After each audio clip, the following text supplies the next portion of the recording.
तो आदाब, नमस्कार, गुड इवनिंग, सत श्री अकाल। एक बार फिर आप तमाम लोगों का स्वागत है क्राइम तक की कहानी के इस एपिसोड में। उम्मीद है पूरी फैमिली अच्छी होगी, अपना और अपनों का ख्याल रख रही होगी। एक पुलिस का कांस्टेबल, हेड कांस्टेबल, एक आर्मी में किसी भी पोस्ट पर, पैरामिलिट्री फोर्स में किसी पोस्ट पर, या फिर अस्पताल में कोई डॉक्टर, कोई नर्स, उसी तरीके से सरकारी डिपार्टमेंट में अलग अलग पदों पर बैठे हुए कोई भी लोग जिनका सीधे पब्लिक से डीलिंग जिनकी होती है, ये लोग पब्लिक सर्वेंट कहलाते हैं और पब्लिक की सेवा के लिए नौकरी करते हैं। सरकार इन्हें पैसे देती है और जो तनख्वाह देती है वो हम आम लोगों, जो आम टैक्स पेयर हैं, उनके पैसों से उनको तनख्वाह मिलती है। अब अगर एक पुलिस का कांस्टेबल भी पब्लिक सर्वेंट हो तो फिर एक ऐसा एमएलए या एमपी जिसे लाखों लोग वोट देते हों, जिन्हें अगर कभी पासपोर्ट बनाना हो तो कैरेक्टर सर्टिफिकेट से लेके स्कूल का कुछ बनाना हो, आधार कार्ड बनाना हो, राशन कार्ड बनाना हो, और जिसके लिए उस पार्षद या गांव के प्रधान या विधायक या सांसद साहब के पास जाना होता है, जिनसे वो सारे पेपर पर साइन कराता है या जिनकी सिफारिश लेता है, तो वो शख्स फिर पब्लिक सर्वेंट कैसे नहीं हो सकता है? क्या एक एमएलए या एक एमपी पब्लिक सर्वेंट नहीं होगा? ये बड़ा सवाल था और सिर्फ इस एक सवाल की वजह से एक शख्स जिसके ऊपर एक नाबालिग के रेप का इल्ज़ाम था, जिसके ऊपर उस नाबालिग लड़की के पूरे परिवार की ज़िंदगी को उधेड़ कर रख देने का इल्ज़ाम था, जिस नाबालिग लड़की की मौसी, चाची उस रोड एक्सीडेंट पे मारी गई जिस गाड़ी में ये खुद नाबालिग लड़की सवार थी, इनके वकील थे, पिता की मौत हो गई पुलिस कस्टडी में, चाचा ताऊ इन दोनों को भी फंसा दिया गया। और ऐसे एक पावरफुल एमएलए, जब यूपी में पावर में थी सरकार और उस सरकार का एक हिस्सा, एक एमएलए, एक बीजेपी का एमएलए, और उसके ऊपर ये इल्ज़ाम लगता है रेप का, और उसी दौरान में जब वो जीत कर आया था भारी बहुमत से उन्नाव से। अब ऐसे शख्स को अगर हम पब्लिक सर्वेंट नहीं मानेंगे तो क्या मानेंगे? और बस दिल्ली हाई कोर्ट ने एक यही गलती की थी। दिल्ली हाई कोर्ट ने कुलदीप सिंह सेंगर के मामले में ये कहा कि पॉक्सो एक्ट के तहत जो आम लोगों को सज़ा दी जाती है, अगर कोई नाबालिग के साथ रेप करता है तो 7 साल से लेकर उम्र कैद तक। लेकिन अगर एक पब्लिक सर्वेंट जिसकी जिम्मेदारी ज़्यादा होती है, वो अगर किसी नाबालिग के साथ रेप करता है तो उसकी सज़ा है 20 साल से लेकर उम्र कैद तक। दिल्ली की लोअर कोर्ट यानी पटियाला हाउस कोर्ट ने 2019 में जब ये मुकदमे की कार्रवाई पूरी हुई और अपना जजमेंट दिया तो ये कहा कि कुलदीप सिंह सेंगर 2017 में जब इस नाबालिग लड़की के साथ रेप हुआ था तब सिटिंग एमएलए था, एक विधायक था, और उसी की पार्टी की सरकार थी यूपी में। और एक विधायक एक पब्लिक सर्वेंट होता है, और इसीलिए जो क्लाउज था पॉक्सो एक्ट के तहत कि आम आदमी को 7 साल से लेकर उम्र कैद, और जो पब्लिक सर्वेंट है उसे सीधे सीधे 20 साल से लेकर उम्र कैद, उसी एक्ट के तहत उसी धारा में लपेटते हुए दिल्ली की लोअर कोर्ट ने कुलदीप सिंह सेंगर को उस नाबालिग बच्ची के साथ रेप के इल्ज़ाम में सीधे उम्र कैद की सज़ा दी थी। 7 साल 6 महीना जेल में गुजरा। उसके बाद कुलदीप सिंह सेंगर दिल्ली हाई कोर्ट पहुंचा। 23 दिसंबर को दिल्ली हाई कोर्ट के 3 जजों की बेंच, बल्कि 3, शायद 3 या 2, मैं इस वक्त एग्जैक्ट याद नहीं है, बट एक से ज़्यादा जज थे, उन्होंने फैसला सुनाया। उन्होंने कहा कि नहीं, 7.5 साल तो हो गए कुलदीप सेंगर को, बहुत है, अब इसे ज़मानत दे देते हैं। और ज़मानत इसलिए दिया कि यही पॉक्सो एक्ट का वो क्लाउज जो एक आम आदमी और एक पब्लिक सर्वेंट के बीच की धारा बदल कर रख देती है, सज़ा बदल कर रख देती है, उस धारा को लपेट कर दिल्ली हाईकोर्ट ने कहा नहीं, ये पब्लिक सर्वेंट नहीं, इसे आम कैटेगरी में, आम श्रेणी में रखा जाए कुलदीप सिंह सेंगर को। तो उस हिसाब से इसको 7 साल से सज़ा शुरुआत होती है उम्र कैद तक। तो अगर 7 साल से शुरुआत होती है तो 7.5 साल तो ये जेल में काट चुका है, तो ये जमानत का हकदार है। अब दिल्ली हाई कोर्ट ने कैसे ये तय किया कि ये पॉक्सो एक्ट की उस साधारण श्रेणी में आता है और पब्लिक सर्वेंट में नहीं, पता नहीं। लेकिन इस एक फैसले ने जब 23 दिसंबर को आया तो पूरे देश में एक हंगामा मच गया। हर कोई हैरान परेशान सन कि एक शख्स जिसके ऊपर नाबालिग बच्ची के साथ रेप का इल्ज़ाम, एक उस बच्ची के पिता की मौत का इल्ज़ाम जिसके अलग से 10 साल की सज़ा है और यहाँ उम्र कैद की सज़ा है, और Delhi high court lower court के फैसले के इस बावजूद उसे ज़मानत कैसे दे सकती है। सीबीआई भी अब लपेटे में थी, क्योंकि सीबीआई का वैसे ही है कि बहुत सारे केस तो कभी सुलझा ही नहीं, और जो भी उसने केस बनाया बरी हो गया। अब यहाँ सीबीआई की भी साख थी दांव पर। सीबीआई पहुँच गए सुप्रीम कोर्ट। सुप्रीम कोर्ट में उसने कहा कि दिल्ली हाई कोर्ट का सेंगर को ज़मानत देने का फैसला गलत है, और ख़ासकर पॉक्सो एक्ट की वो धारा जिसमें उसको पब्लिक सर्वेंट नहीं माना गया। 2 और पिटीशन भी सुप्रीम कोर्ट में दाखिल कर दी गई कि ये गलत परंपरा है, एक ऐसे रेपिस्ट को आप कैसे सज़ा दे सकते हैं, मतलब ज़मानत दे सकते हैं। अब हाई प्रोफाइल केस हो गया, सुप्रीम कोर्ट में मामला गया। मंडे यानी आज 29 दिसंबर सुप्रीम कोर्ट ने इसकी सुनवाई की तारीख तय की। सुनवाई शुरू हुई। कुल 40 मिनट तक सुप्रीम कोर्ट ने सभी पक्षों को सुना। 40 मिनट की इस सुनवाई के बाद सुप्रीम कोर्ट ने अपना फैसला सुनाया और साथ में कुछ बातें कही। न्यू ईयर का वक्त है, तो आजकल कोर्ट की छुट्टियां हैं, इसलिए सुप्रीम कोर्ट की स्पेशल वेकेशन बेंच बैठी थी इस मामले की सुनवाई के लिए। जो छुट्टियों में बैठती है कोर्ट में जो भी, तो उसको वेकेशन बेंच कहते हैं। स्पेशल मामले में ज़रूरी जिसमें केस हो उसमें ये इस तरह की बेंच बैठती है। तो इस बेंच में कोई और नहीं था बल्कि chief justice of India CJI हमारे देश के सूर्यकांत साहब। तो chief justice of India Suryakant, उसके अलावा 2 और जस्टिस उनके साथ, 3 लोगों की बेंच थी, जिनमें जस्टिस जेके महेश्वरी और जस्टिस ऑगस्टीन जॉर्ज मसीह।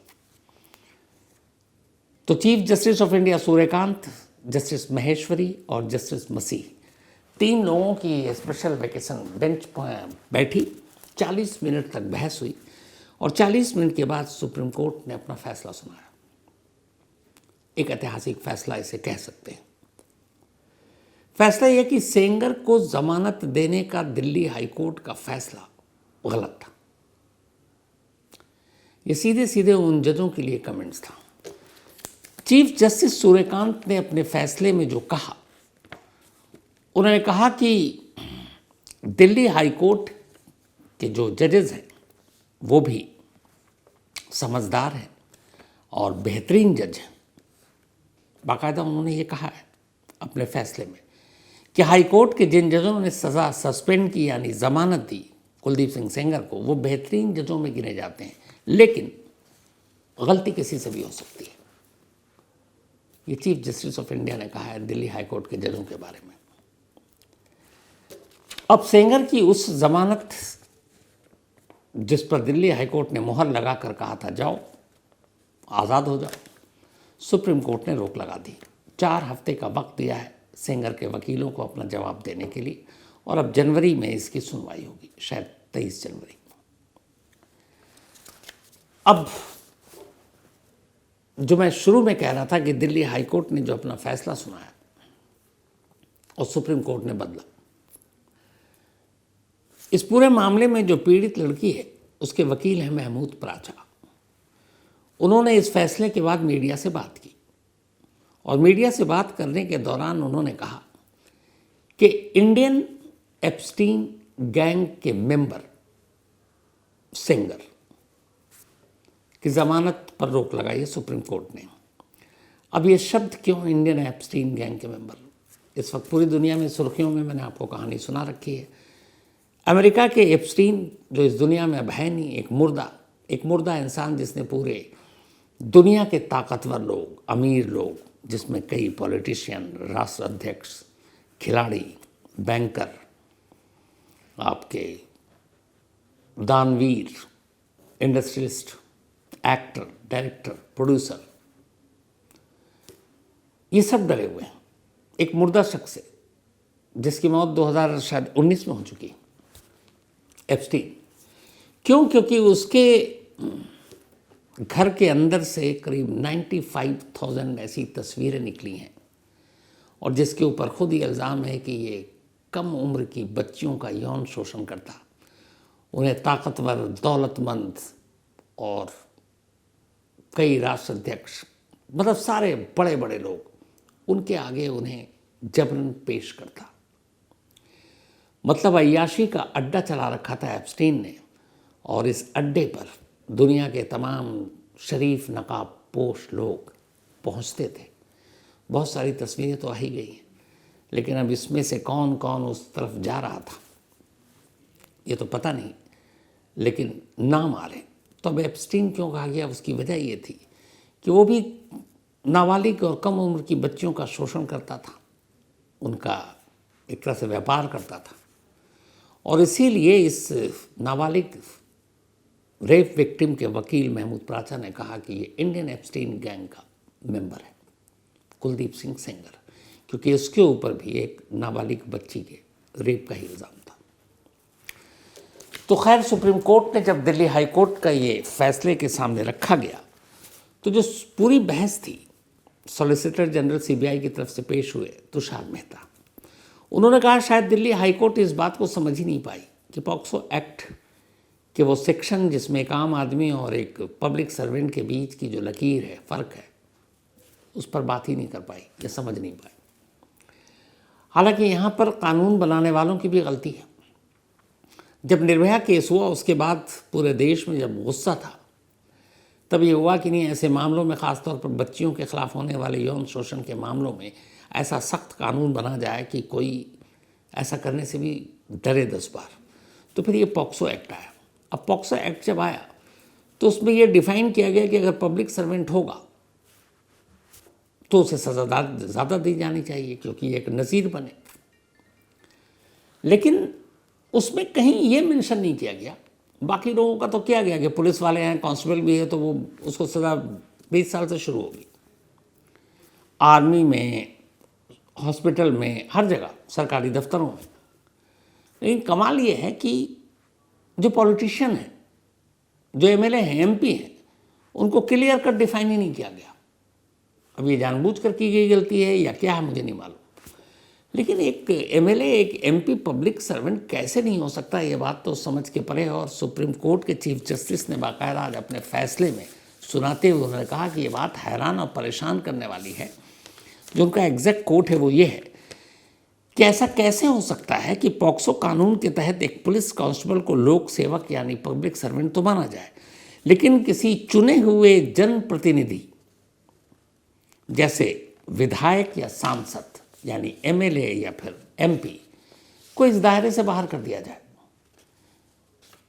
उन्होंने कहा कि अदालत को ये असमानता परेशान कर रही है।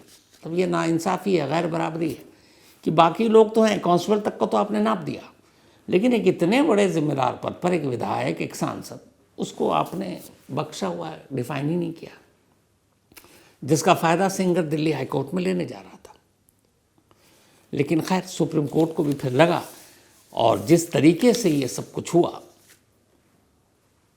धरना प्रदर्शन चालू हो चुका था जंतर मंतर पर, आज सुप्रीम कोर्ट के बाहर भी काफ़ी भीड़ थी। तो ये डिफाइन हाई कोर्ट में नहीं किया गया, जिसकी वजह से ही सेंगर को ज़मानत मिली थी। सुप्रीम कोर्ट ने एक और बात कही कि यहाँ पे ज़मानत, ये कि जो मुद्दा है रेप वाले मामले में, ऑलरेडी इस रेप विक्टिम के पिता की मौत, इस रेप विक्टिम के पिता की मौत ऐसे हुई थी कि उनके खिलाफ कुछ चार्जेस लगाए गए, फिर पुलिस ने पकड़ा, फिर कहते हैं कि सेंगर और उसके परिवार वालों ने बुरी तरह पिटाई की, फिर खुद पुलिस के हवाले किया ले जाकर। इसके बाद पुलिस ने भी पीटा क्योंकि विधायक जी का इलाका। फिर वो कह रहे हैं कि दर्द से परेशान है, लेकिन फिर जेल भेज दिया गया। जेल में वो पेट के दर्द से चीखता रहा, कुछ हुआ नहीं, नेक्स्ट डे मौत हो गई। पता चला पेट की अतड़ियाँ फट गई थी टॉर्चर की वजह से। उस मामले में 10 साल की सज़ा लोअर कोर्ट ने सुनाई दिल्ली के पटियाला हाउस कोर्ट में। उस मामले में भी सेंगर दिल्ली हाई कोर्ट गया था बेल लेने के लिए, लेकिन दिल्ली हाई कोर्ट ने उस 10 साल वाले मामले में बेल नहीं दिया। उससे कहीं ज़्यादा संगीन जिसमें उम्र कैद की सज़ा है, यानी कि उस नाबालिग के साथ रेप के मामले में, उसमें बेल दे दी। तो सुप्रीम कोर्ट ने कहा कि अगर ये बेल मिल भी जाए, सेंगर के बाहर आने की तो उम्मीद थी नहीं, क्योंकि दूसरे मामले में भी 10 साल की उसकी सज़ा बरकरार है। लेकिन ये हो सकता है 1 साल के बाद तो वो इंटाइटल हो ही जाता, क्योंकि 1 साल बाद उसकी 10 साल की सज़ा वो वाली ख़त्म हो जाएगी। तो ऐसे में रास्ता साफ हो जाएगा उसके बाहर निकलने का। और दूसरा, क्या पता जब इतने संगीन मामले में आपको बेल मिल गई जिसमें उम्र कैद की सज़ा है, तो जिसमें फ़कत 10 साल की सज़ा है उसमें बेल मिलने में कितनी परेशानी होती। आज नहीं तो कल देर सवेर मिल ही जाती। तो सुप्रीम कोर्ट ने इसलिए कहा कि एक आज़ाद शख्स जो ऑलरेडी ज़मानत पर है, उसकी आज़ादी को वापस छीनना थोड़ा सा गलत है। लेकिन एक शख्स जो ऑलरेडी जेल में है और किसी और मामले में भी जेल में है और ज़मानत मिली नहीं है और ज़मानत पर भी वो बाहर नहीं आया, ऐसे शख्स का ज़मानत कैंसिल करना और उसे जेल में ही रखना, ये कहीं से गलत नहीं है। इसके बाद जो सबसे कड़ी और कड़वी लाइन थी सुप्रीम कोर्ट की, वो ये कि कुलदीप सिंह सेंगर जैसे शख्स को जेल में ही रहना चाहिए, इसे बेल नहीं मिलनी चाहिए, ये कोर्ट का कहना था। तो सुप्रीम कोर्ट ने तो अपना काम कर दिया, बेल रिजेक्ट हो गया। लेकिन ये लड़ाई अभी यहीं तक ख़त्म नहीं होगी। अभी 4 हफ्ते के बाद सुनवाई होगी और आप देखिएगा कि अब एक नई बहस शुरू होगी, वो है पॉक्सो एक्ट का, वो आम इंसान और एक पब्लिक सर्वेंट। और आगे पता नहीं ये कहाँ तक मामला जाएगा। और क्या पता, जिस तरीके से कानून में डिफ़ाइन किया ही नहीं गया कि एमपी और एमएलए का इस धारा में लाया जाएगा, उसके नीचे के नहीं, उसका फ़ायदा भी मिल सकता है। अभी तो सिर्फ सुप्रीम कोर्ट ने ये क्लियर कर दिया था आज का फैसला सुनाते हुए कि वो सिर्फ हाई कोर्ट के बेल देने के ऊपर अपना फैसला सुनाने जा रहे हैं, और उस बेल जो हाई कोर्ट ने दिया हम उस पर रोक लगा रहे हैं। लेकिन इसके खिलाफ या सेंगर को बरी करना या सेंगर को पब्लिक सर्वेंट मानना ना मानना, ये तो अभी मुकदमा शुरू ही नहीं हुआ है। और अब 100% सेंगर के वकील इस इशू को लेकर कोर्ट में जाएगा और फिर वहाँ इस पर बहस होगी कि भाई ये पब्लिक सर्वेंट है या नहीं है। तो आने वाले वक्त में ये भी जल्दी आपको देखने को मिलेगा। फिलहाल इस कहानी में इतना ही, लेकिन कहानी ख़त्म करूँ उससे पहले वही अपना सिलसिला। आज मनीष कुमार, इनका बर्थडे है, तो हैप्पी बर्थडे मनीष भाई। साथ ही अग्रज यादव, इनका भी जन्मदिन है, तो हैप्पी बर्थडे अग्रज जी। और ये फौजदार यादव साहब के बेटे हैं शमीम, इनका भी आज बर्थडे है, तो हैप्पी बर्थडे शमीम। साथ ही तनु, इनका भी जन्मदिन, तो हैप्पी बर्थडे तनु। और भेजा आदित्य ने है। इसके अलावा भरत चौधरी, इनका भी आज जन्मदिन है, तो हैप्पी बर्थडे भरत साहब। और ये भेजा है अनमोल माँ ने, रुबीना एंड आर्या ने। तो इसके साथ ही कहानी में आज इतना ही। अब आपसे मुलाकात होगी कल रात 9 बजे किसी नई कहानी के साथ। तब तक अपना और अपनों का ख्याल रखिएगा। Thank you very much.